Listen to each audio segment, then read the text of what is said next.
Hello. I actually hate listening to myself. I realize how often I say, okay, okay, okay. And I'm a bad ummer.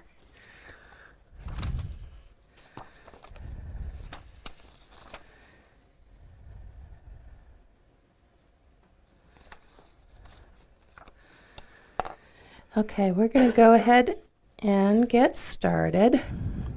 And welcome to Buddhism in a Nutshell, Class 3. Today is Tuesday, November 21st. Is there anybody here for the first time? So you all roped friends to come? Is that what's going on? Because you're all not here alone. One person came by themselves? Hi. Everybody in the class has introduced themselves, so they all know each other pretty well. We're a very laid-back class. We like discussion. Do you have any background in Buddhism at all? Just reading about it? Just curious today? Yes, I do. Okay. Yes, you do a little bit? Okay. Because all we did in the first two classes, the first one was literally just the historical knowledge about Buddhism, who the Buddha was, how it crossed the world. So very basic.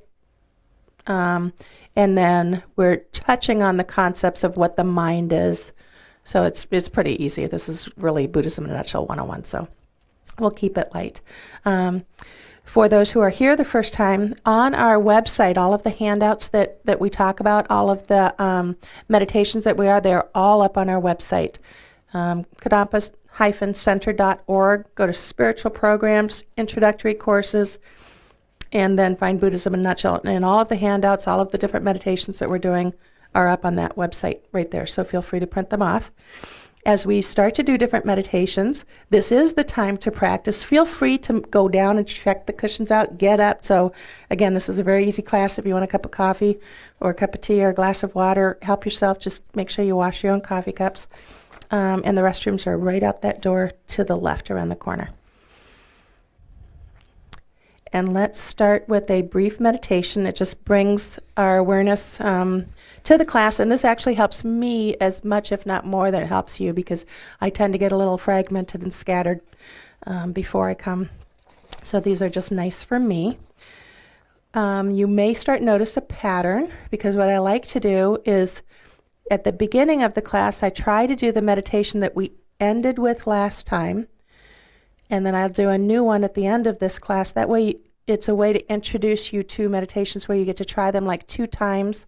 Kind of a good introduction to get you through a few things. And then my goal is the last class, the 5th class, if we plan it right, then at the end of that class, what we'll do is an analytical meditation. So one of the things we talked about briefly, I'll save it for after the meditation. That'll get us more focused. Okay, so I'm going to take a vote. Does anybody want me to go through the 7-point meditation posture again, or do you all feel pretty comfortable with that now? Go through it again? Okay, so let's just go ahead and we'll go through the whole 7-point meditation posture. And I think we ended with counting the breaths, right? Okay, so let's do that. Okay, so the meditation posture that we talk about here, again, everything that I talk about is from the Tibetan Buddhist perspective. It's very common sense. There's nothing to woo-woo about sitting at the cushion, okay? It's very common sense. Your legs, if possible, if you're on the cushions, to sit in a full lotus, half lotus, or cross-legged position. Whatever's going to be more comfortable. If you're sitting in a chair, just sit up a little bit closer. You can pick up one of the cushions to put on the floor so your feet are kind of balanced on the floor.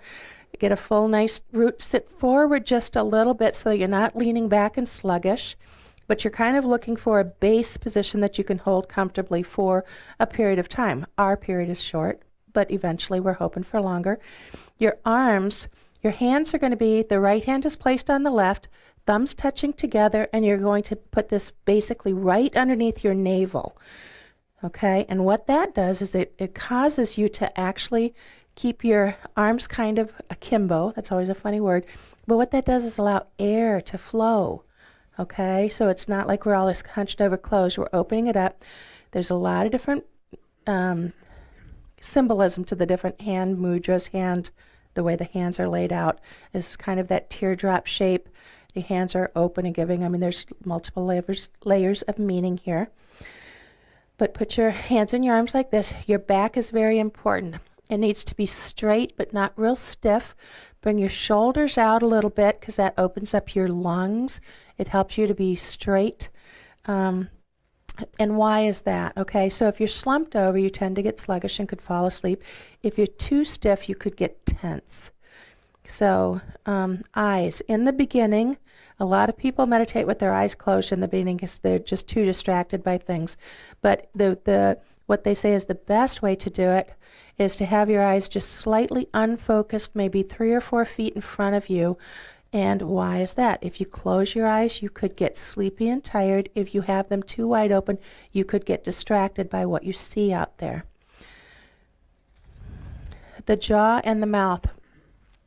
So you don't want to have clenched teeth while you're doing this because we're trying to relax a little bit. So your jaw should be a little bit relaxed, your teeth slightly apart, and your tongue will be resting on your palate just above your back, just above your teeth. Now, why is that? It's to help so that not too much saliva forms. Again, we're trying to come up with something, a way to have a very stable position without a lot of distractions, and they have been working on this for over 2,500 years. So it's very common sense, and they pretty much have got it down now. The head is slightly tilted forward. It's not down for sluggishness. It's not too far up. The way that I like to kind of think about it is if I have a string that's on the crown of my head and I pull it, it causes me to elongate my neck and bring my head down a little bit and keep my back straight. So some people talk about it like a stack of coins. So it's like just a slightly stacked head down just a little bit. Okay. Focus your attention on your breathing. As you inhale and exhale naturally, just breathe naturally. Focus your mind on the rising and falling of your shoulders and chest as you inhale and exhale gently. Allow your mind to settle, become calm and present, ready to engage in meditation. We're going to set a motivation. Let's create an altruistic motivation for this meditation session. Think that you are meditating not just for your own individual benefit, but you're taking the time now to meditate, develop your mind, to become a wiser and kinder person, able to be a benefit to all beings.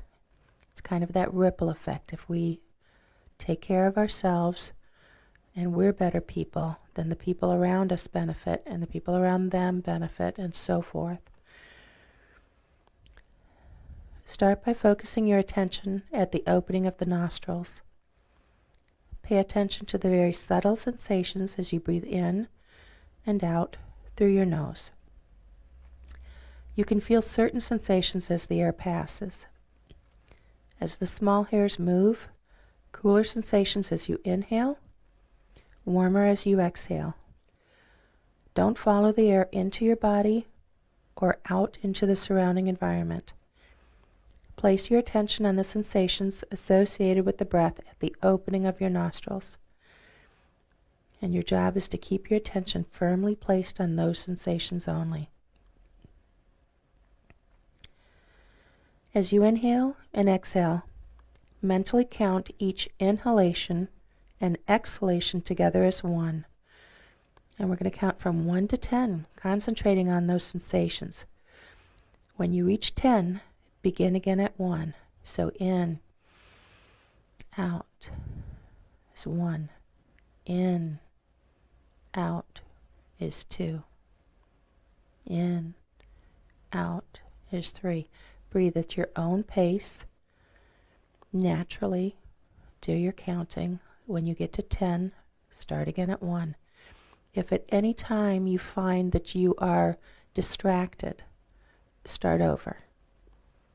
That's the practice. Even if you only get to 4 and have to start over all the time, that's part of what meditation is. So I'm going to be quiet. We're going to do this for 4 minutes. I will keep track of time. You keep track of your breaths.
Okay, slowly bring your attention back to the room.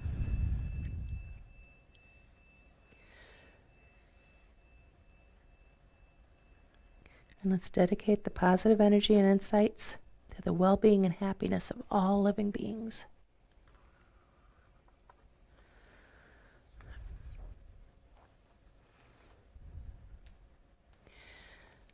So I'm going to repeat just a little bit because I had a couple of good questions before we started class.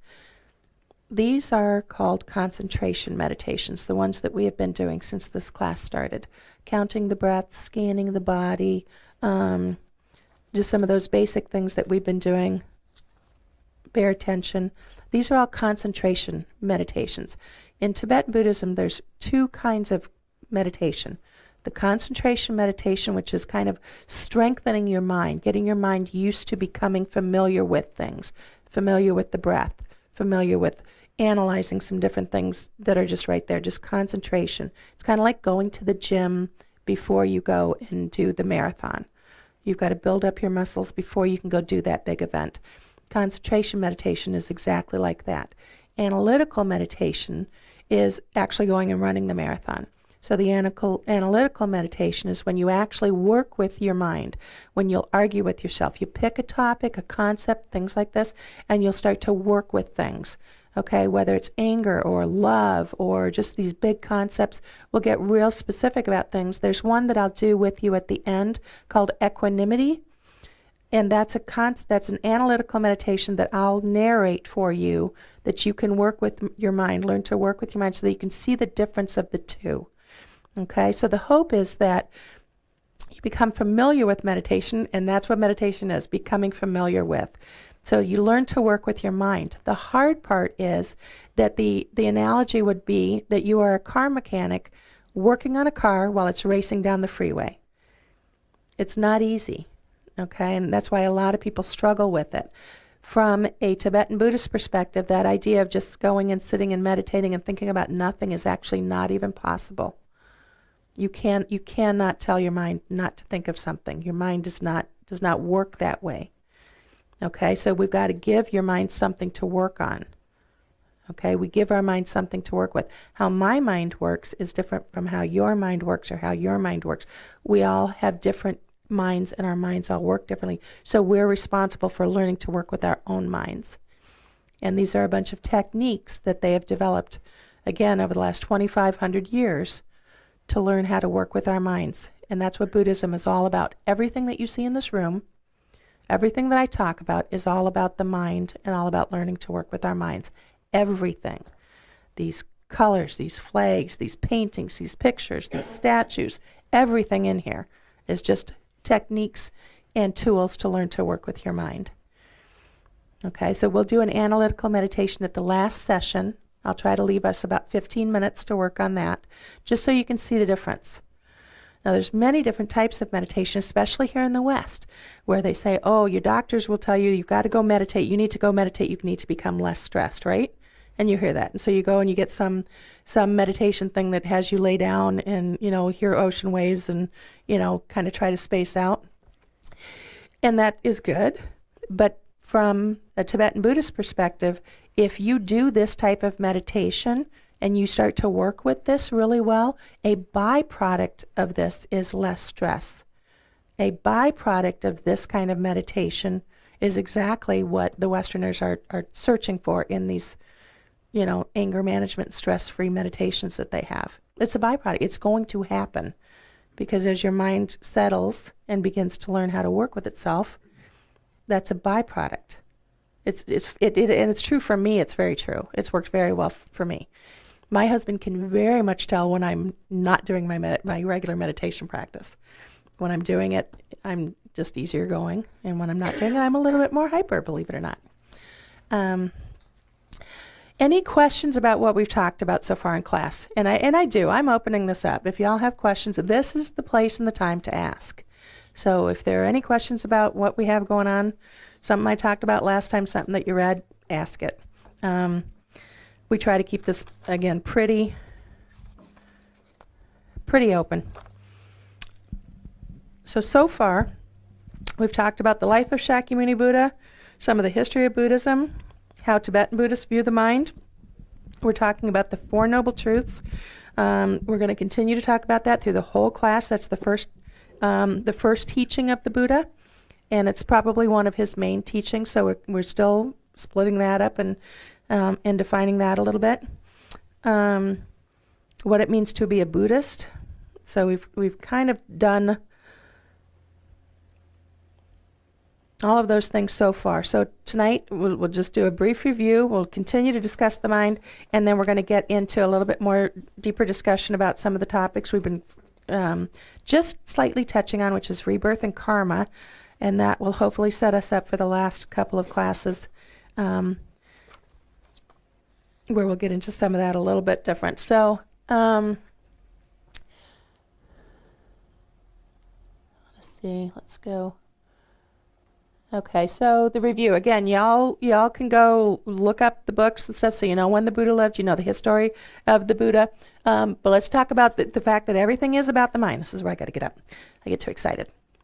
Okay, the positive states of mind leads to happiness, developing those, removing the negative states of mind that cause suffering, and that's actually the definition of enlightenment. It is right there. Get rid of all the ick, bring in all the good. It's that simple. We talked about the positive states of mind. Some of the things we listed last week, I love they didn't erase my board. Joy, happiness, confidence, compassion, patience. I forgot to look that word up. Compersion. I forgot to look that up because that's a new word to me. Love. So all of these are positive, and if we got rid of anger and hate and fear, jealousy, impatience, ignorance, confusion, envy, attachment, we'll talk about that word a little bit. If we actually got rid of all of these things and only had these, you can just imagine how much happier you would be, right? I mean, we can all agree with that. Is there anybody that doesn't agree with that? Anybody that wants to discuss that? It's pretty duh, right? But how do we do it? How do we do it? So we have this Four Noble Truths. The truth of suffering, the truth of the cause of suffering, the truth of the cessation of suffering, and the truth of the path to the cessation of suffering. Again, suffering, suffering, suffering. Admitting you're sick, going to the doctor to define the cause, getting that diagnosis, then we get the medicine, and then we actually have to take the medicine. So what is that medicine? What is that medicine? So what is the path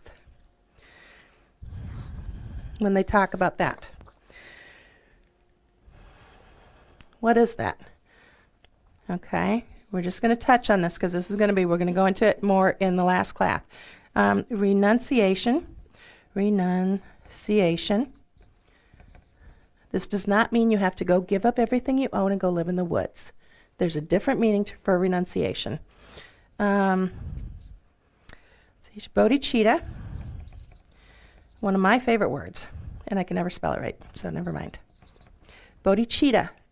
Bodhicitta means boundless, endless love for others. There's a big, deep meaning we'll get into later, but it's selfless love for others. Okay, compassion, love in the biggest sense of the word. I'll give you the full formal definition for it now, but it is about boundless, endless, compassionate love. Okay? And wisdom. And the way that they'll say that is sometimes the wisdom of emptiness. And we're going to talk about emptiness in the last class because that's that big concept that is very hard to get. So this is the path. So this is the medicine. This is what we have to learn. Okay? Renunciation, bodhicitta, and the wisdom of emptiness. And so we'll talk about all these more toward the last class, but I'm just trying to give you that full scope. I'll just throw teasers out there so you can start to kind of work on that. And remember, when we talk about suffering, we're breaking that up. Who remembers that word that we used last time? I gave you a word that when you hear the word suffering from a wisdom point of view, what did I say? Dukkha. Why did I say dukkha? Because when we, from a Western perspective, think of suffering, what do we think? We just think of pain. Ouch. You know, you got hit by a car, you broke your leg, you have cancer. We think of that big, icky, ouch sickness. But there's so many other types of suffering. Suffering of change and all pervasive suffering. These are the types of suffering that we talked to that we're kind of rolling into one. Okay? The suffering of change, that things change. We think that those outside things are going to give us happiness, right? I got a new car. I got a new job. I got a new husband, whatever that's out there that we think is coming in here that's going to give us happiness, but then something changes. That car gets broken, okay? That husband leaves you, okay? Any of those things that happen, all of a sudden now if you're attaching that happiness to the outside things, those things change. Everything changes. Impermanence is another big word here in Buddhism. Impermanence. Everything changes. Can you guys name one thing in our lives that never changes? What's that? Our past. That's actually really good. But actually, your past will change from your memory changing and things. Okay? We're also talking about it's getting longer. Oh, I love this. I love when I got help. Yeah, so your past is changing every minute. Love you. Thank you. That was great. I wish I'd have come up with that one. Okay. What's that? The vacuum of space is also changing. Okay, with black holes and things, and they're discovering more. Yeah. But that's not a thing. That's not actually a thing, too. So we're kind of talking a little bit things here, not so much concepts. It's expanding. Okay, but we think, so let's just get kind of a little bit more basic because we all went to huge concepts right away. Rocks, chairs, okay, things that we think of permanent, they're not, okay? These permanent things that we become attached to, they're changing all the time. Okay, we think that we're going to, live our lives. Everybody on this planet dies. For some reason, we don't seem to accept that. There's not a person or a thing or a living thing that gets out of it. Okay, you think that we get so surprised when all of a sudden we go to the doctor and we find out we're sick. We get so surprised when something happens, but things are changing all the time. So part of this impermanence, again, I'm going to just skate over some of these concepts. But impermanence is a big one that we don't talk about enough. Everything changes, but we have this expectation that everything is going to stay the same. And then when things change, we have a problem. Okay? And then the all-pervasive, this one's a little bit harder to explain, a little bit harder to grasp, just because we live in this life, samsara. We have this kind of always a general unease. I mean, one of the reasons y'all are here is you're searchers, right? Seekers. Okay, so it's that there's something more. So we just are always kind of looking. I mean, there's 15 different levels of every single word on this board. So it's just touching on things. But when we talk about suffering, I want you to think about all these things, not just the ouch. I want you to think about the mental suffering, all these other deeper levels. That's why I use that word dukkha. Okay? I think there's 2 Ks. For some reason, I'm having a hard time spelling tonight. Yep. Basically hit on the topic of renunciation. Okay, so renunciation. Let's go there. Now, I'm only going to skate on this one because this one goes to the last class. Okay? So class 5. We were in class 3. But I'll just touch it. So renunciation, again, it does not mean that I'm going to go and give up all of my belongings and go live in the woods. Okay? I'm not going to become a hermit. Some people do that, and it can work very well. But if I give up attachment for things, let's go to attachment. This will help. The actual definition for attachment, I want to get that so I can be very specific. Attachment is a disturbing thought that exaggerates the positive qualities of an object and wishes to possess it on top of the 6 root delusions. So all that to say this. From a Western perspective, we use the word attachment as I'm very attached to my cat. I'm very attached to my kids. I'm very attached. So we kind of use that word as a good thing, right? That means I love them, right? But attachment means that I put all of the I into that. It's not about you. It's about what you do for me. I love Bob because of what he does for me. I'm attached to him because of what he does for me. If I truly loved him, then it would be about what is good for Bob, right? So let's go into the definition of love from a Buddhist perspective. Love, in a Buddhist perspective, means that you wish that person or that being to be happy. Okay, can we all agree on that definition? You want that other being to be happy, no matter what, right? You just want that other being to be happy. What's a good definition for compassion? You don't want that other being to ever suffer. Fair? Attachment means that it's not, I want you to be happy as long as I'm happy too. Okay? We have the I in it, right? Because if we truly love that person, even if he wanted to break up with me because he fell in love with somebody else, I want him to be happy. So there would not be any frustration or anger or attachment there. I wouldn't be mad at him. I might be sad, but I would understand because that other person might be better for you. You love that other person for whatever reason, right? How many in here have children? Okay. So in kind of my point of view, having children, you want your kids to be happy really no matter what, don't you? And we try to work on that, even if it means that they're going to move away from home. All these things that we don't like. I want you to go out. I want you to have a good time with your friends, even though I'd rather you stay at home watch a movie with me. So we can have that kind of selfless love a little bit, most of the time, sometimes not so selfless. But that take the I away from it. Are you kind of grasping this a little bit? Okay, so attachment means it's all really more about me. Okay, that there's a reason that I have this thing.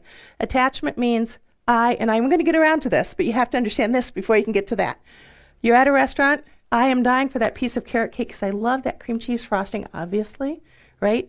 So you order it. You've got this nice restaurant. You've had this wonderful meal, and now I've ordered carrot cake, and they come back and they bring me chocolate. Well, now I'm upset because I was really attached to that carrot cake. I wanted that carrot. So this is my mind. I'm all stuck on that. Instead of, I like chocolate cake too. But it's that instant attachment that I wanted that. So we get attached to these ideas of things. Okay? I'm attached. I just got a new computer because my computer died Wednesday night. So I'm kind of attached to this thing. It's new. It's shiny. It has no... So I'm trying to take very good care of it. I'm very attached to it. And I guarantee you the first time I drop it or I put a scratch in it, I'm not going to be so attached or I'm going to be mad about it because now I've ruined it or I've hurt it. So I'm attached to this new computer, which is going to change, right? So it's this feeling of attachment that we get, which is why we get upset about things when they change, when these things change. So attachment kind of goes along with all of these things. If we can work on renunciation to not have attachment to things, okay? To not have this. We recognize it when it's happening. I can give you specific examples. I've got this little ear cuff. It is just a little ear cuff. But my mom gave it to me. So I'm attached to it. Okay, she passed away a long time ago. I'm attached to this. I can't even tell you how many times I've lost this thing. And I try to just work with it. Let it go. It's okay. I still have the memories. It doesn't matter. This is just a thing. Okay, so it's me trying to work with it. And then later I'll find it and it's like, oh, yay. Okay, but it's me working with my mind to not be upset because I've lost this little stupid piece of metal that doesn't really, what is it? So it's trying to work with your mind to not have this where I'm going to get all upset because I lose a little piece of metal, right? But it's all the things that we add to this because of our emotions and minds. And so it's trying to work with not having attachment. That's what renunciation really is. Okay, it doesn't mean losing the stuff. You can still have the stuff, but how attached to it? If you lose it tomorrow, are you still going to be a happy person? If I lose that computer tomorrow, am I still going to be happy? I may be a little frustrated. I'm not going to blow up because I've learned to work with things. Okay, 5 years ago, if I dropped that computer or had somebody take it or something, I can guarantee you I wouldn't handle it as smoothly as I do today because I'm learning. Okay. I will still get frustrated. I would still call the cops if somebody took it. Okay, but it's just learning to work with that. Does that make a little sense? We'll get into a lot deeper in the 5th class. Okay, but that's kind of where we're talking about here. Okay, and the wisdom of emptiness, that's just talking about, and again, that'll be the whole last class, seeing things as they really are. So this is the actual path that we do, and we'll talk about this in more detail. Okay? Any questions about anything so far? Any additions? Go for it. These guys are both deep studiers, okay? Oh, yes. So feel free to ask them. I pull them up too. Let's keep going. The definition of the mind. I want to go back to this too. So the mind is non-physical. It is not the brain. So when we're talking about the mind, it is not the brain. And when we're talking about the mind, again, from a Buddhist perspective, so we tend to, even though I'm saying it, if I asked you guys to point to your mind, what would you all do? We'd do that, wouldn't we? When I'm talking about the mind, I'm really talking about kind of this mind-heart combination. So it's a little bit our emotions and things too, our experiences. So we tend to think of the mind, even though I say it's not physical, we're all still going to do this. Some people will point to their hearts.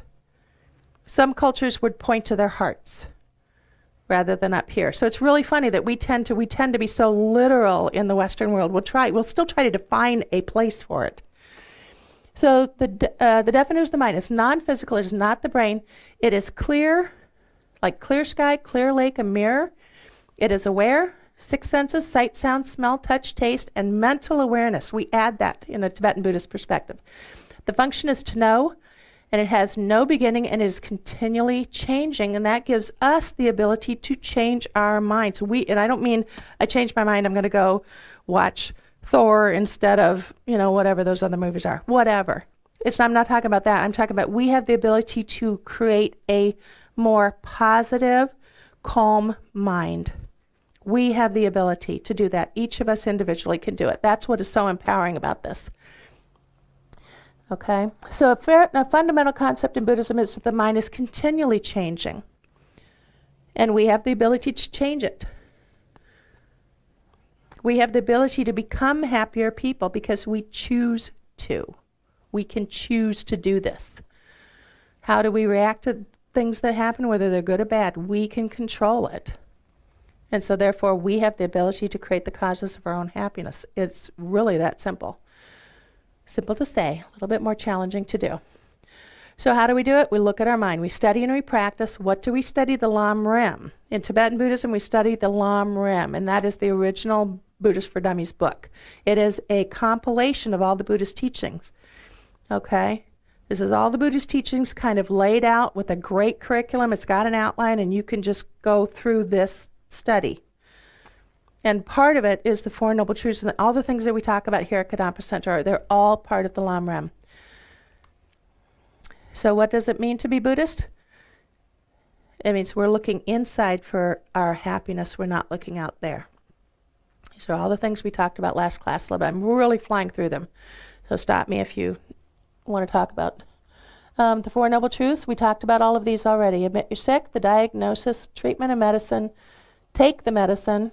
And what is the medicine? It's those 3 principal aspects of the path. Remember I told you Tibetan Buddhism is a list and lists and lists. 3 of those, 8 of those, 10 of those. There's 3. That's the path. Okay?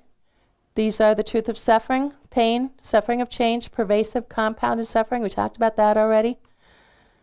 We talked about the 6 root delusions. Just about all of these things that we ever talk about you can find in here. Ignorance, anger, attachment, we discussed more. Pride, doubt, wrong view.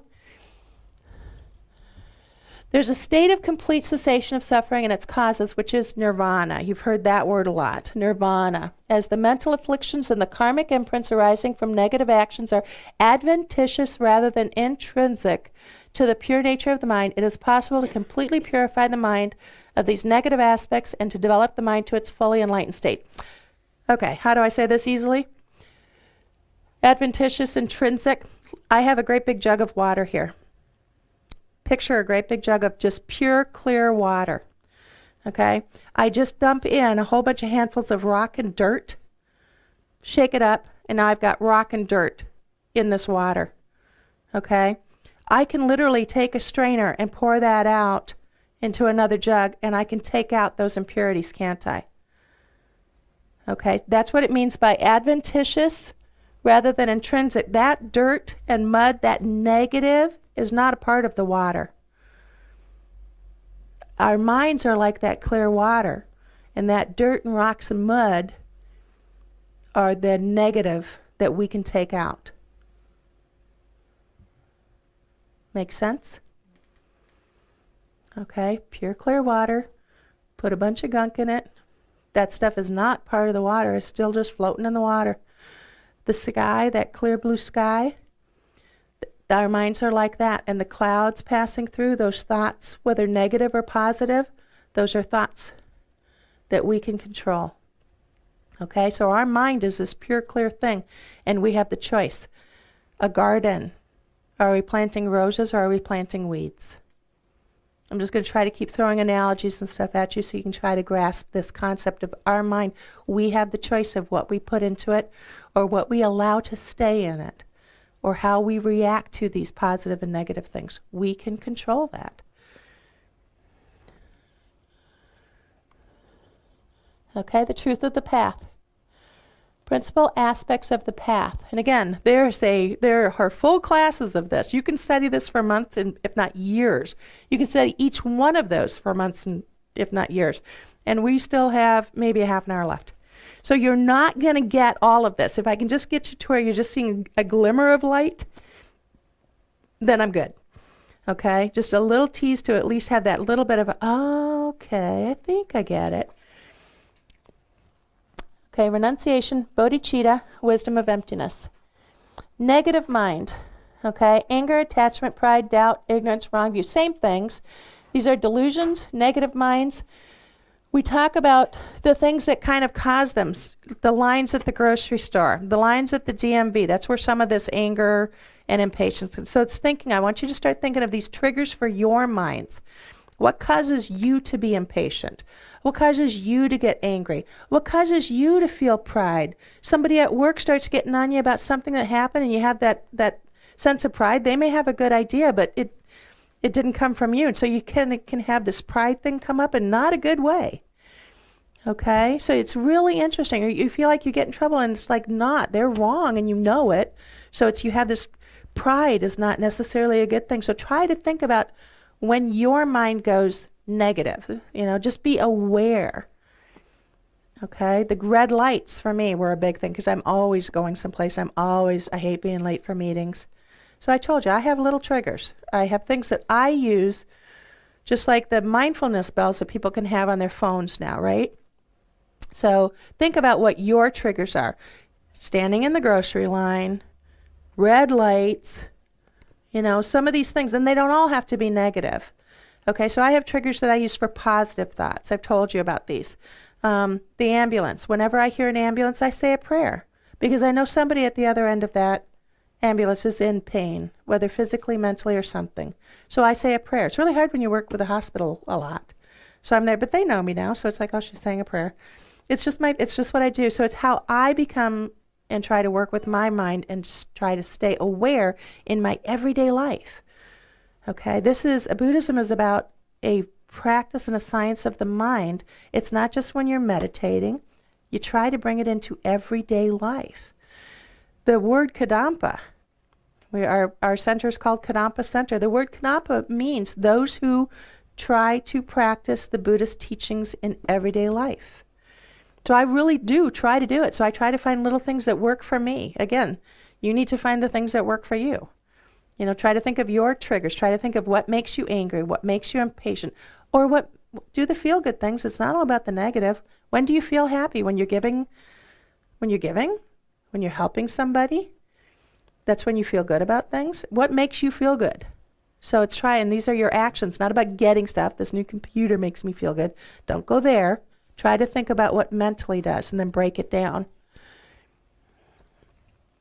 So these are some of my triggers, okay? The red light, mindfulness bells, ambulances. Again, this is about you guys trying to, I'm telling you mine in order to help you try to think of some things for yourself.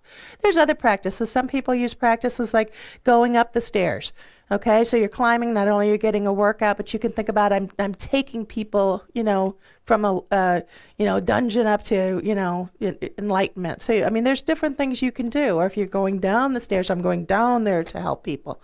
There's all kinds of different triggers and things that you can do for yourself. Questions yet? Yes, sir. Okay, wait, we're going to start using the mic again because I've been pretty good. I have a very small head and this thing does not stay on me very well. I read your slides is about mind. is one character you not a mind. And the definition of the mind. Oh, the definition of the mind. Yeah.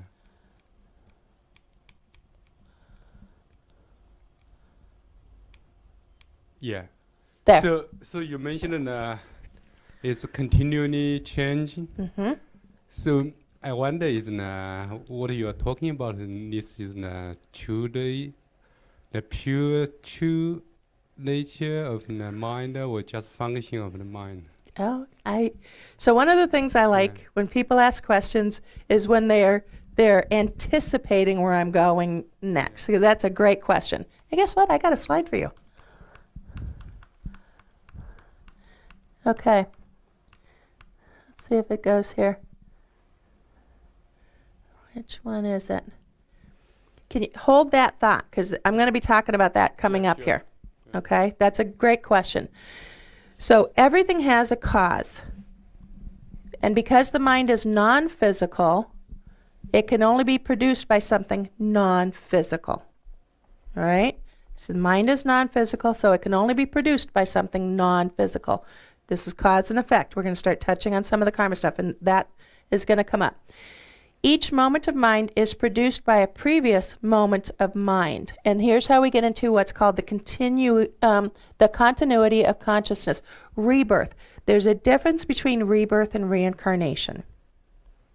We talk about rebirth because of where I'm going to go with his question here. Okay? So, each moment of mind is produced by a previous moment of mind. We did this at the last class where I asked you, what did you have for breakfast this morning? Everybody can pretty much think of what they had for breakfast. What did you have for dinner last night? So I can take you back to previous moments of mind just like that. What did you do for your birthday last year?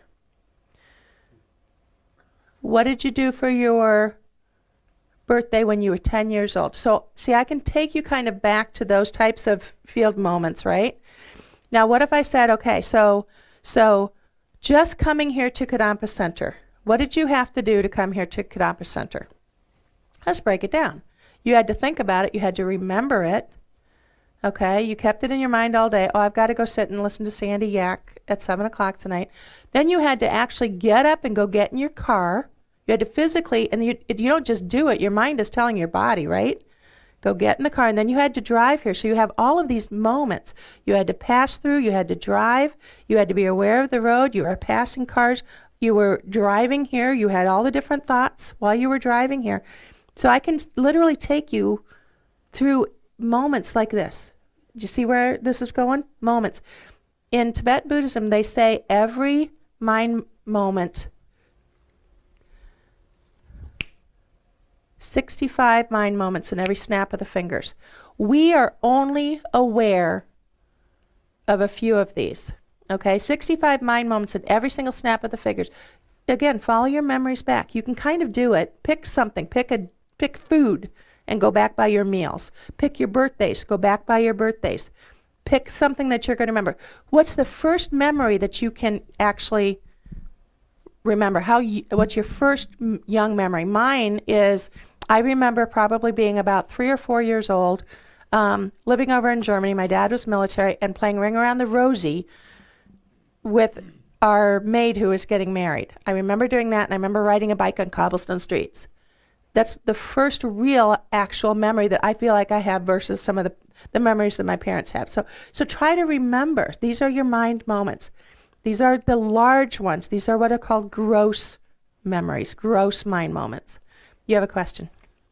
Just that 65 is a very specific number. I mean, 65, again, Buddhists have Based on lists some- for everything. well, right, but where did they come up with it? So based I on don't know some specifically frequency where or they come from, but this is where 2,500 years they've looked at it. Now, we'll talk about that in a second, but let me go to this next slide because then I can answer both of those questions in one. So our mind moments, we're aware of our gross mind, right? We're aware of the things that we just talked about. Your dinners, what do you have to do? What's happening every day? This is kind of your larger memories. We have the subtle mind. That's kind of the subconscious. That's kind of that stuff that happens in the back of your mind, like when you wake up 3 o'clock in the morning, that's who that was. You've been thinking about it. So we have the kind of that subtle subconscious mind. And then we have the most subtle. That's yours. That's your clear. So we have that little pure clear nature. That is the most subtle part. That is actually the part that gets reborn. Okay, not all of this other stuff. That little subtle mind, that little kernel of the purity, that's what gets reborn. So the 65 mind moments is breaking into all of these, and I don't know where they came up with that number. That's the number I was given, that's the number I use. So part of it is, if we can clear the did you ever come up with? No, but I know I've heard Robbie talk about it, who's a physician. And when he talks about subtle and most subtle, these are things that you're not really aware of. Like the most subtle, I mean, you're having to breathe. These are things that you do that you're not aware of. Yeah. Like just before you fall asleep, just before you lose consciousness, if you have a brain injury or something, just that moment right before you lose consciousness. And Robbie uses a sexual orgasm. He's like, that's instant. That is an example of a most subtle mind moment. And of course, he can explain it much better than... Yeah, so Robbie, who he's talking about, Robbie Watkins, is actually one of the founders of this center. He has been studying for, decades on this. He's very advanced. He teaches some of the Discovering Buddhism classes. One of my favorites is called Mind and Its Potential. If you ever get to take that class, they're about halfway through. That's one of the very first classes that you can take in DB, and that explains all of this again in so much more depth, because he'll go through this. He's got 6 weeks to talk about this, okay? So he can talk about that in much more depth and give you, but yeah, they do. They'll have 64, 65. We'll get into some more lists. They like the lists, but they've got a very specific number. The thought process is that if we could clear our obscurations, if we could clear all that negative out, we would be able to see all of those mind moments. Okay? So somebody somewhere was able to see those, which is where I'm guessing that they came up with that's literally a Sandy guess. So don't go quoting that anyplace else. Don't go quoting that anyplace else. So that answered your question, that most subtle, right? Okay, kind of. Sorry, just follow your answer is you talk about, for example, most subtle is when you faint, before you faint, or before you fall in deep sleep. I'm not sure in English name. In Chinese we call it alayé. I'm not sure it's the same thing. Actually, if it's alayé, actually it's not true. It's not true nature of mind. Actually, it's still different from the true nature. Yeah. Yeah, I would be interested in about that too, because I've heard the explanation a couple of different ways. Because that most subtle. Yeah, we actually we can see it's the same thing, but just one of them has some contamination, and one of them don't have contamination. Yeah. It's the mind we very immediately very before faint. Actually, is the true mind with contamination. And that's what we're... Yeah. They say that really deep meditators, really deep practitioners have that ability to see some that's subtle. So we pretty much only see the gross. We may have glimpses of that subtle mind, but they say a deep meditator can achieve shinye. There's different names for it, again, different, but they can actually see some of that true nature and can go deep. And pretty much every study that you have read about will a lot be the Tibetan Buddhist meditators that they're using when they'll hook the brain waves up and do all of that. So because there are a lot of, do you have another question? There are a lot of the people, the meditators that they use for a lot of the studies. Right behind you. It's okay. What do you mean by most subtle? Okay, so we have that gross memory. That's what we're talking about, that high level. We know what we ate for dinner. We can pretty much tell you what we did for our birthdays last year. The things we're aware of all the time. Okay? So that's the gross level. And then the subtle is kind of that subconscious, okay, that our minds are kind of work on. Most of the time we're not really aware of them.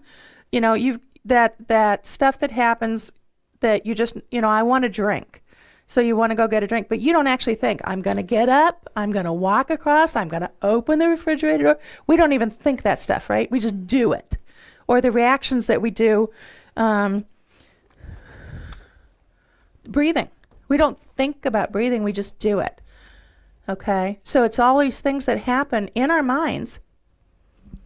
I want to find some word in my language to kind of understand it better.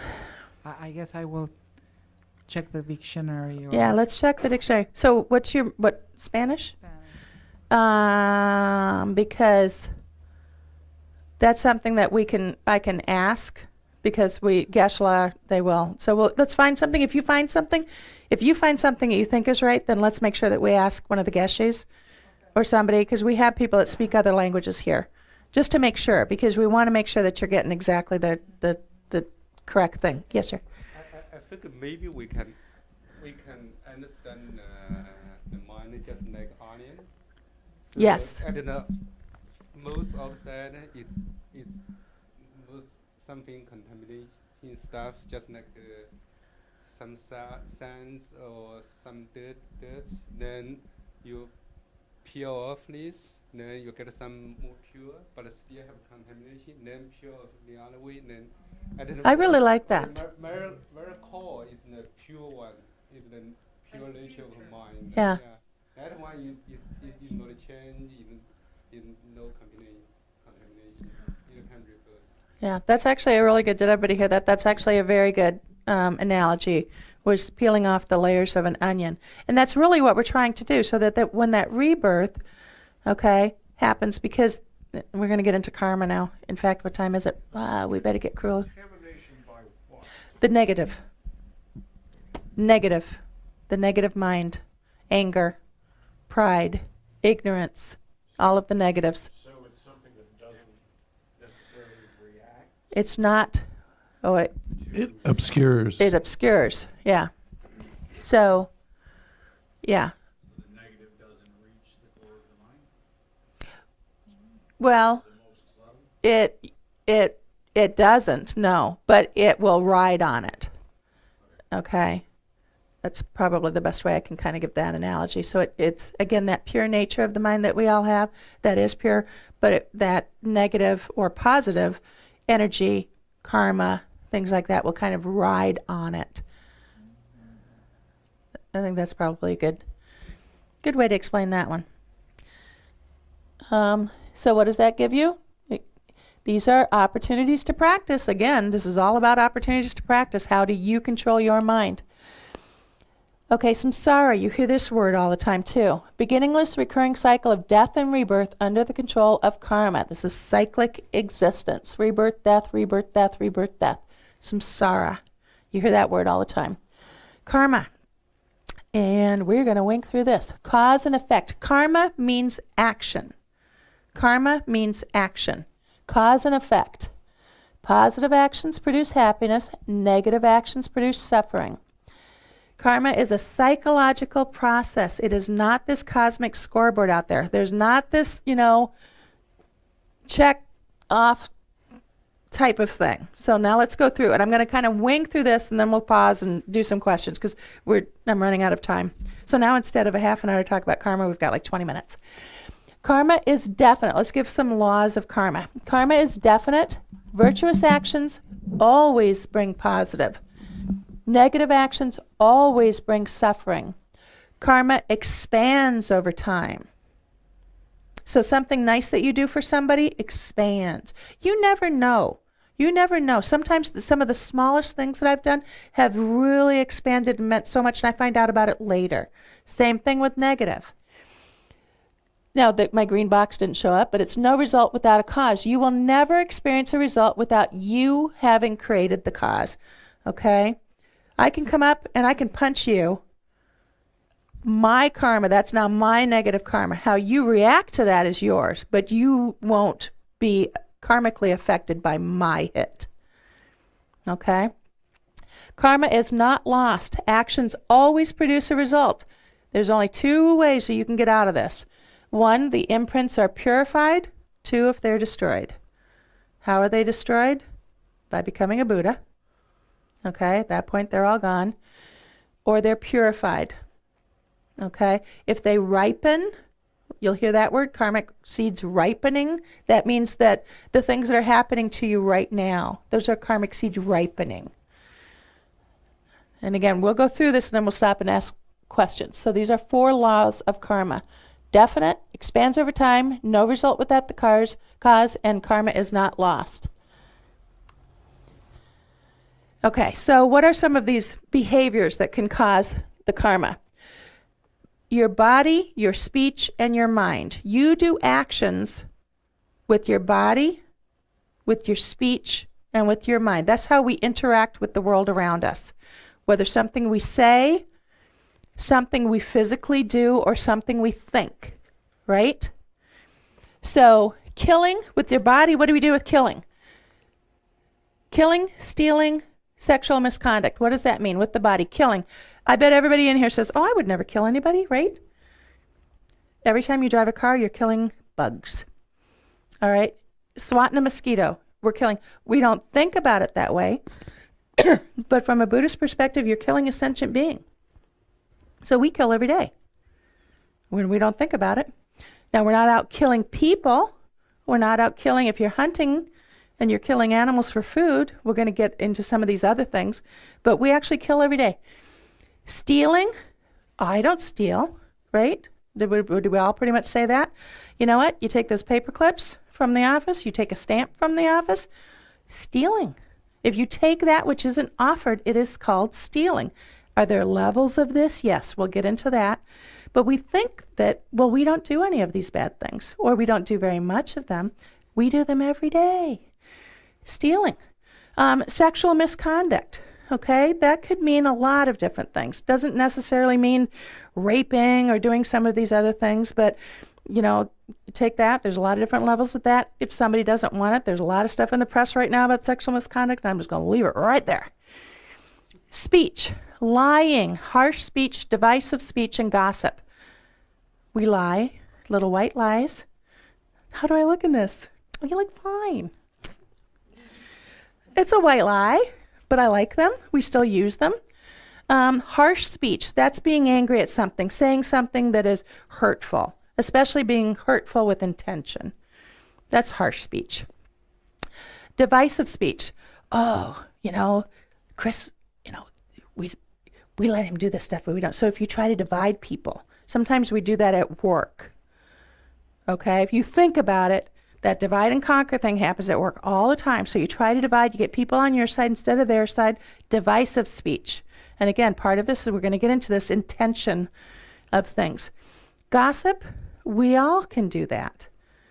Sometimes it's real nye, but sometimes it's not. Just talking about people, just talking about others is gossip. Mind, the things we do with our mind, we covet things. Anger in our mind, whether it comes out, it's still in our mind. We're thinking about it. Okay? So again, this is about our mind. And wrong view. Wrong view can come at a lot of different levels and a lot of different things. Sometimes it's willful ignorance. We know better. Sometimes it's knowing. There's so many different levels of wrong view, and I should actually. Any mistaken or deluded understanding as opposed to deluded minds, such as the 3 poisons that lead to suffering. In Buddhism, there are various ways of defining wrong views. The most common one is the last of the 10 non-virtues, also known as heresy. So some of this is, if I sat up here and I started talking bad about another religion, we don't do that. That's wrong view, okay? There's things that you don't do. Things that, it's not, I'm trying to explain this without getting too, you got any good ones? because it gets a little funny. Wrong view can be that it's not about, well, my religion's better. You don't say those things. It was where you think that. Oh, what was I going to say? It's not necessarily ignorance. Okay, That's so something don't mix it different. up with ignorance. That's a different thing. It's like you think that karma really doesn't affect you. Yeah. So there's all kinds of different ways to look at this. If you try to say that karma doesn't affect you, okay, when you know that it does after you take this class and you know everything about it. So it's kind of just looking at things. It's a really hard one to explain from a Western perspective because we tend to think of wrong view as it's mistaken, when it's not really. It's a little bit more willful than that. So willful ignorance might be a good way to put that. So these are the 10 non-virtuous actions. This is kind of the basis for some of this karmic action and karmic results that are going to come. Okay, karmic seeds. Intention, motivation, action, weight of the action, result. What's the end result? And rejoice in the result. So all of these things have to happen before that karmic seed is planted. When I say this, intention and motivation, I use the example of you drove here and you probably rolled over some ants, right? So did you intend to kill anything? No. Okay, so you had no intention of actually hurting something. You didn't go in that car and drive and think, oh, I'm going to kill all these bugs when I go out, right? If you did that, then your intention, so it's an accident, you didn't mean to do it. So all of this is like karmic weight. How much weight? Since you didn't mean to, okay, so less weight than if you mean to. Okay, makes sense? I'm going to intentionally do something bad, larger karmic weight. It was an accident, less, there's still karmic weight, but much less. I'm going to hunt an elephant versus kill a mosquito. Okay, karmic weight. What is that result going to be? The action. So that's the weight of the action, and do you actually do it? Okay? Do you actually go out there and kill that thing? So that's that action. You actually do it. What's the result? The end result of this. The ant dies, the elephant dies. What if it's just wounded? What actually happened? What's the result of this action? Okay, this all has to come into play in order for that karmic seed to happen. Okay, and how much? Okay, you drive here, you kill all these bugs, and now you're happy about it. You rejoice in the result of this. Bigger karmic weight. You get here, you drove here, you accidentally kill, now I feel bad about it. I actually have a little prayer thing on my car because I do feel bad about it. So I actually have, I'm not joking, you can go look. I have a little prayer on my car. Actually, not this car, it's my car at home. Because I know that I'm doing this. But again, so I'm creating all of these karmic seeds because I know that just living on this planet, I'm killing things. So I'm trying to lessen my karmic weight, my negative karma. Karma is also positive. We tend to forget that.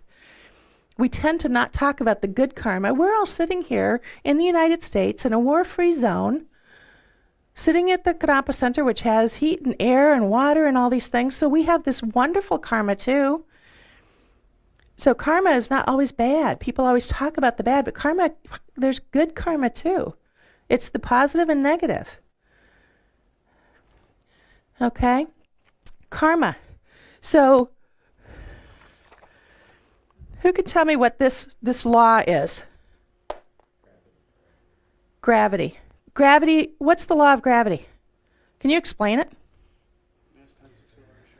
Mass times acceleration? Okay. So that's a natural law, right? Who discovered gravity? Sir Isaac Newton? The whole apple thing? We've got that, right? Natural law.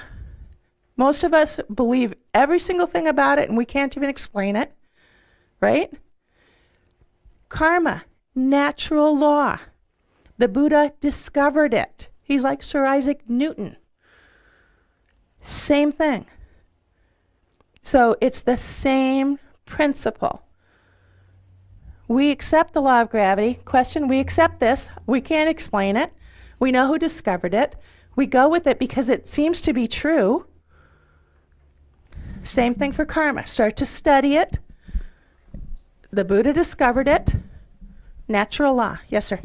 But we believe, or Buddhists believe, that no one is keeping score. It's just a naturally occurring kind of check and balance, I guess. Yep. For yourself. So it's not sin. It's not sin. And there's no, what's a good way to put this? It's not a guilt thing. Guilt is not even a word in Tibet. Do you know that? The Dalai Lama didn't even understand guilt when he came here. One other question. Do Buddhists see natural phenomena such as, let's say, earthquake or hurricanes Karma. as a result of karma? Karma. It's all karma. All of it's karma. They happened long before people were on this earth. Are we? Yeah. So do we have another? Okay, go ahead, because I've got a few going on here, but it's going to come together. Go ahead. I was just going to ask, I know that it's not the scoreboard, but is there some concept of evenness for your karma in terms of... Okay, so let's go down this path a little bit. amounts? Okay, so the first thing y'all are doing is you already have a scoreboard in your head, don't you? Because that's what we're doing. Oh, I've got good karma, bad karma. Okay, well, for yourself, sure. But that's the power of Buddhism. That's the power of the thought, because I can control it. If I understand karma, and if I start to work with it, it takes the victimization off of me. I now can do something about it. So everything that I'm experiencing now is the result of what whoever the mind holder, now we're getting deep. How much time do I have? Oh, 15, not even that if we're going to do a meditation. Okay, so again, now I'm going to start throwing concepts so we can start to bring some of the stuff together. And again, I've got 15 minutes, people. You're not going to get it totally. Do you know how we talk about the environment? We talk about the earth. And we talk about we need to take care of the earth for the children that come after us and the people that come after us, right? Save the water, clean the water, let's save the planet for the people that come after us. Think about your mind as the earth. So whoever held the mind of Sandy in the past did a very good job to me, because a lot of my life is really good. So whoever held this mind in the past, to me, have I had some problems? Yeah, I'm a cancer survivor. I dropped my computer. That's not good karma, okay? But I purified that seed. But whoever held that mind in the past, to me, did a very good job. And now my responsibility is to take care of my mind and try to purify and try to keep it as well as I can. I want to become a Buddha. If I could do it in this lifetime, man, I would be there. I'm going to keep working on it, because if I can't do that and I fall short, then at least I've taken care of my mind for the next mind holder. Now, it is not Sandy that is being reborn. And remember what we said about the mind has been this continuity, okay? No beginning, no end.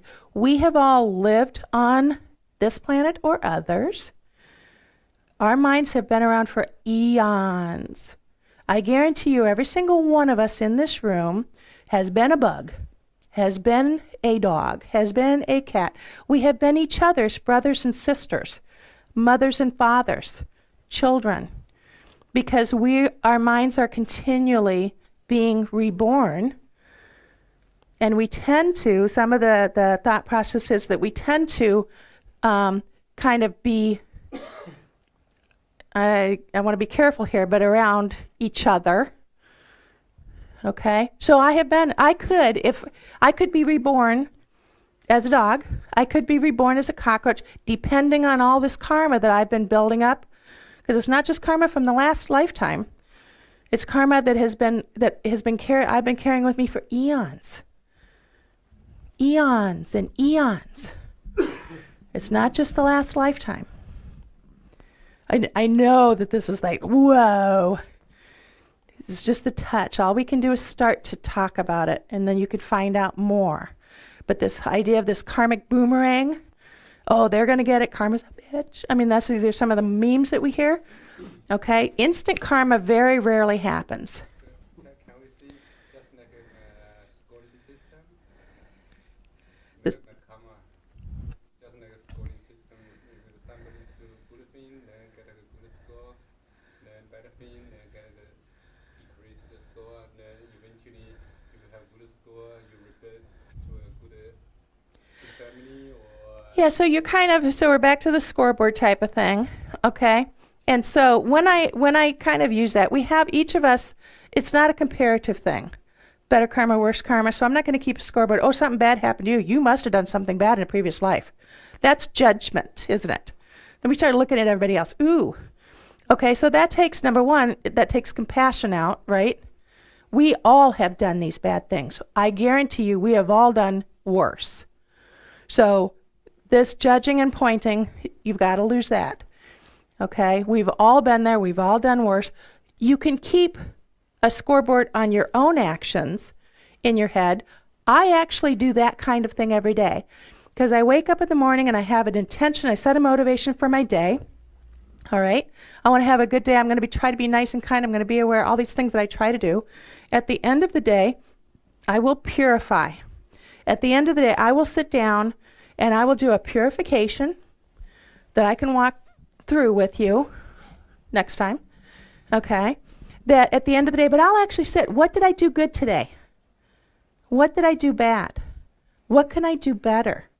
Well, I think I did okay most of the day. I know I got impatient at Best Buy when I stood in the line, but I did hold it. Okay, I recognize it. So rejoice for me because I saw it. I recognized it earlier, right away. So what did I do good? What did I do bad? Is there something I can fix? Is there something I should just think about and do better tomorrow? Never beat yourself up. We're doing the best we can. But be aware. Are there things I could have done better? You know what? I'm going to do them better tomorrow. And just even try that for a week. Again, this is about, for you guys, I'm just laying it out there to cherry pick through what works. This is stuff I try to do every day. So, karma. Intention, action, result, and rejoicing. All those things have to happen. Are you planting flowers or weeds? You have a choice. Part of purifying and working on this is going into that garden of your mind and pulling those weeds out and planting flowers or whatever you want, food. So it's a garden. Kind of makes sense a little bit. The analogies are somewhat, again, this is just a start. Okay, questions? Did I cover? Yeah, I know. So, Sandy, you said there was no guilt in our practice, but you can talk about how we have regrets and what we do about how we deal with our regrets. So, guilt is a negative word. Guilt is negative because guilt is crippling. Guilt is a weight. Guilt is hard to get past. Guilt is a negative. Regret is a positive because regret leaves room to make it better. I regret what I've done. I want to improve. I want to fix it. Guilt is a weight. Regret leaves room, right? So we have what we call the 4 opponent powers that help to purify. Okay, the 4 opponent powers. The power of regret purifies the experience similar to the cause. So regret, reliance, remedy, and resolve. Regret, reliance, remedy, and resolve. These are what's called the 4 opponent powers. So at the end of the night, when I think of the things that I've done wrong, again, try not to live with guilt over it. Switch it to regret. Is there something I can do to change it? Right? Regret. If I can do it, then maybe I'm going to do it. Reliance. Okay, I rely on the teachings. If I follow the teachings, I rely on these. So far, they've worked for me, so I'm going to keep doing it until they don't, because right now they're working. So I rely on the teachings. Remedy. I'm going to apply a remedy to this. So let's think this through. So I did something horrible once, maybe a long time ago to somebody, and I've been living with guilt over it. Now I'm going to try to switch it and live with regret and see if there's something I can do. Now you have to think about your motives. Do you go in and tell that person, you know what? A long time ago, I'm really sorry that I treated you that way. Back in high school or whatever, I'm really sorry. And you apologize. So you applied a remedy. Okay, what if it's something that is more about you relieving your mind and now you've told this person some awful thing? Think about your intention. Always think about your intention for doing anything. If it's about you, you might want to rethink it. Okay, if it's for the betterment of somebody else, then that's okay. But think about your intention. But regret, reliance, remedy, resolve. I'm going to resolve not to do it again. Am I going to say I resolve never to do this again? No, I'm not, because that's really hard to do. So in order to not lie and be real, I'm going to resolve to not do it the rest of the month. I'm going to resolve not to do it for a week. So pick your battles here, people. Okay? Be real and honest with yourself. Okay? It's really hard if you have a habit energy that you do these things. I'm gonna resolve never to get mad and lying again. Yeah, right. You're gonna break that next week, maybe even tomorrow, and then you feel bad, and then you feel like you're always failing. Pick a time limit that is doable. I'm gonna resolve to do this. Yeah, I don't care if it's for a day, but pick a time limit so that you're gonna resolve to do this that's realistic for you. So I do that. I try to do that every night. I can do things pretty quickly. Sometimes I really sit and think about it. Sometimes I can do this and, yeah, okay, done. But I'll try to do it almost every night because it's about my practice. If I really think I've done something horrible, I really will put some purification to it because I don't want those karmic states. I'm working on this. So there's lots of different purification that you can do. And those can be for much other classes. Some of them are just applying the 4 opponent powers to it and thinking about it. Some of it, there's very, very strong purification practices that are pretty deep. So there's different, and I confess I've done some of those too because I've not been an angel. Okay, and I should do more. But see, this is about my mind. I am working with my mind. You guys try to think. There's a lot of people that come to this center that don't get into any of these practices. They just do mindfulness. That's okay too. We've got people that come to this center that are not Buddhist. That's okay too. We've got Christians and Jews and atheists, and it's just these are tools, but it's just learning. We have a lot of people that come to this center that are scientists and doctors because this is the science of the mind. So we've got all different kinds of people at all different kinds of levels here. That's the joy, I think, of Kadampa Center. So next time we're going to talk about precious human rebirth, the Buddhist view of death, the 3 scopes, and we're going to get into a little bit deeper of each of those 3 principal aspects of the past. And we're going to save the wisdom of emptiness for the 5th class because that's even deeper than karma. So you think your head was swimming tonight? Wait until class 5. Any other questions? Yes, sir. This class always goes so fast for me. For you guys, it's probably slow, but for me... Thanks. Sorry, what's it called? Wrong-mindedness? Wrong view? Wrong, thank you. I just wanted to remember.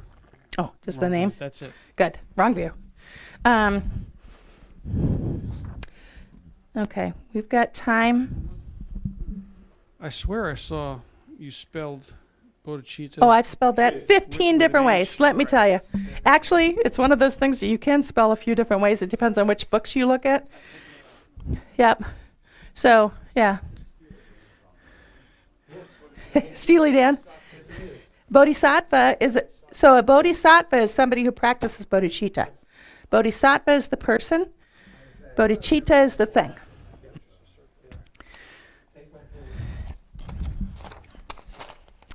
Okay, so we did. Let's do any more questions? Dozens. Feel free to use my email. But this again, I mean, we're just going over the top layer. The Discovering Buddhism class, there's some great books. Even just the book on this class, Buddhism in a Nutshell, will explain a lot of these things a lot better. Again, Venerable Amy is the one who wrote the book. She comes here and teaches sometimes. but she's able to. So we have class. We have a lot of discussion. She has none of that in her books and in her audio. So she's explaining these things and she's going into them in much more detail than I am. And she, of course, is much more advanced than I am. So there is not a book. It's books, plural. And it's actually, it doesn't come as a book. It comes as a CD that is thousands of pages, because each one of these modules has reading. I mean, you don't have to do any of it. You can just go and, enjoy the class, or you can take it as like a college course where you're studying, and then you can actually take tests to where if you go through the 2 years and then do the special integration module, that you can try to get your certification in order to teach. I will tell you that there's a special module called special integration that includes a lot of extras that you have to go through before you can. That's kind of where I am. And I'm still years in just that one because it's a little time consuming, including 100,000 prostrations and a couple of long things. So if you even think about it when you're taking that class, look at that special integration module so you can start it right off the bat. Geshe-la would say you don't have to do all those prostrations in this lifetime. Well, If you can't get to them all in this lifetime. If you can't get to them all in this lifetime. Yeah, I'm sure I must have done 100,000 by this time, I'm thinking.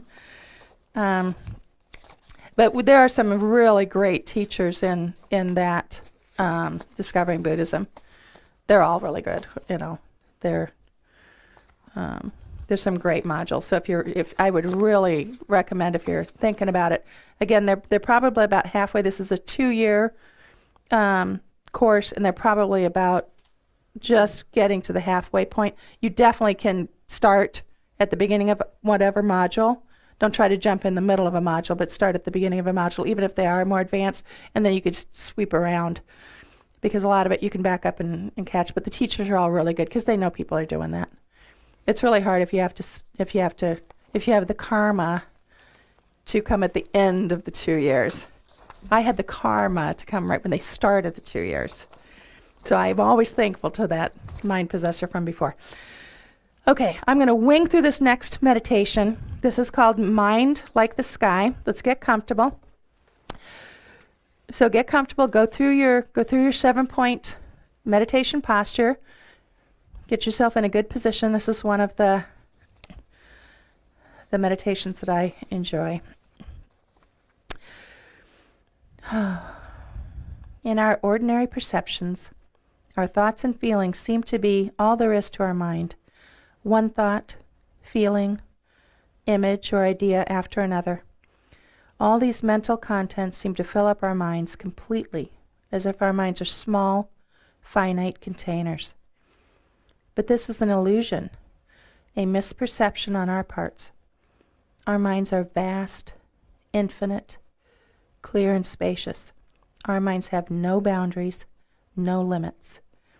When we experience the vast, clear spaciousness of our mind, the clarity of our awareness, we begin to see how our thoughts and feelings are like clouds in the sky, simply passing through this vast, spacious awareness, not filling it up. Suddenly we have some space from the endless attachments, aversions, and dissatisfactions of life. Focus your attention on your breathing and breathe naturally. Use one of the breathing meditations you've learned, like counting the breaths, to settle your mind and bring it to a deeper state of focus and concentration, ready to engage in meditation.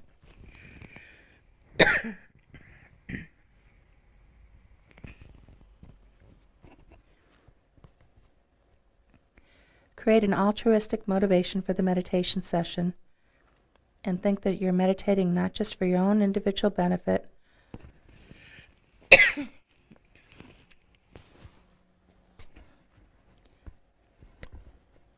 but you're taking the time now to meditate and develop your mind to become a wiser and kinder person, able to be of benefit to all beings. Sorry.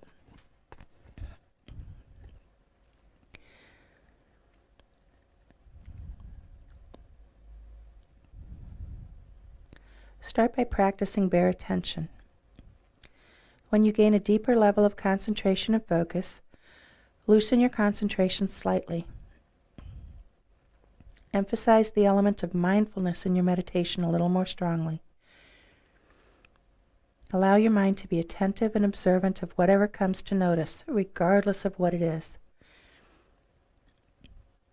Don't identify with the mental elements arising.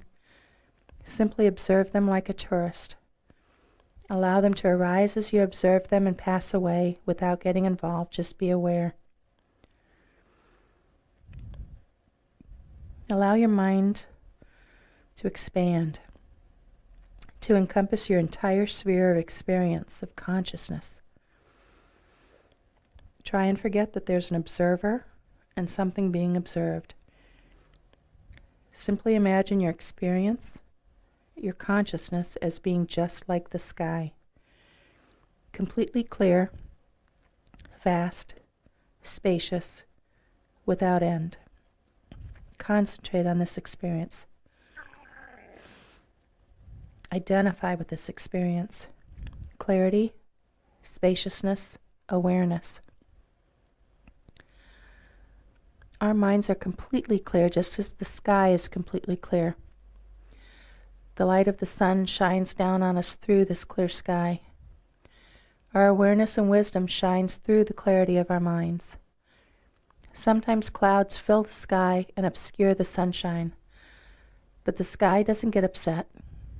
The sky doesn't identify with the clouds. The sky doesn't judge.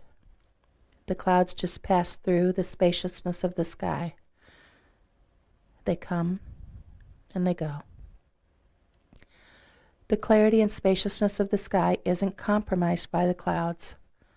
They just arise and pass. Our minds are clear and aware, spacious like the sky. When a thought or an emotion, an idea, an image, or a sensation arises in your mind, just observe it. Let it arise and let it pass. Each thought, each mental event, just like a cloud. Your mind is the sky. Concentrate on that experience of space and bliss. Whenever we identify with and are carried away uncontrollably by a thought or a feeling, we tend to lose any awareness of the spacious clarity of our mind, of the vast, clear, and knowing nature of the mind within each thought or feeling that occurs. Our perspective becomes small and constricted. It's as if all there are clouds and we've lost the sky. We lose that wonderful open spaciousness. When we can simply observe these thoughts and feelings arising without getting involved, when we can identify with the sky instead of with the clouds, then we can reside in that spacious purity of our basic clarity of mind. Calm, clear, peaceful, open, without agitation, without delusions, without anxiety and distress, without dissatisfaction and attachments and aversions. We're going to do this for just a couple of minutes. Just identify with the sky.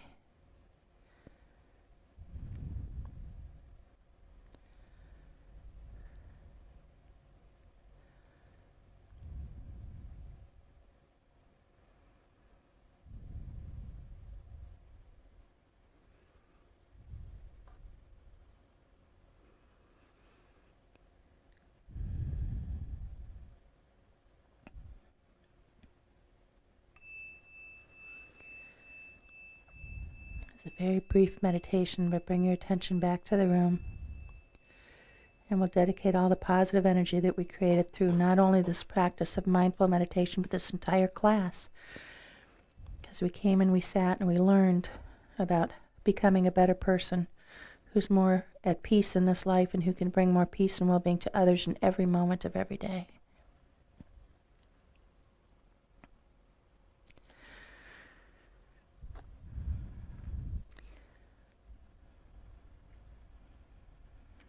Thank you all for coming. Hope I didn't confuse people too much. Any questions about class at all? And I hope you all have an awesome Thanksgiving. Enjoy your time. Try to be patient with your family. Think about this.